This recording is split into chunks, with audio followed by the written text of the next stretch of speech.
السلام علیکم ورحمۃ اللہ وبرکاتہ۔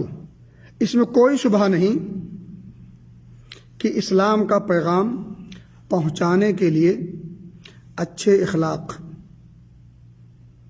اور حسن سلوک، پیار محبت، حکمت اور مصلحت، ان تمام کو ملحوظ رکھنا از حد ضروری ہے۔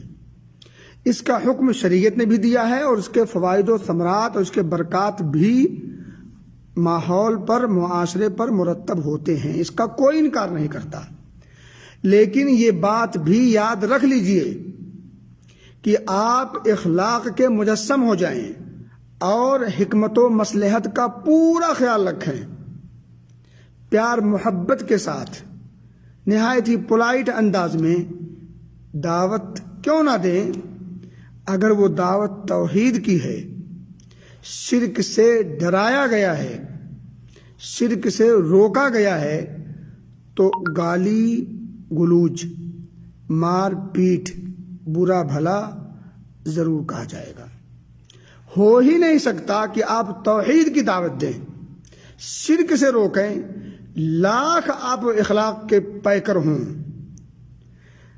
گالم گلوچ، مار پیٹ، برا بھلا ضرور کہا جائے گا، اس سے بچ نہیں سکتے۔ نبی مکرم صلی اللہ علیہ وآلہ وسلم سے زیادہ حکمت و مصلحت والا کون ہو سکتا ہے؟ آپ صلی اللہ علیہ وسلم سے زیادہ اخلاق کا پیکر کون ہو سکتا ہے؟ آپ سے زیادہ امت کے ساتھ شفقت والا کون ہو سکتا ہے؟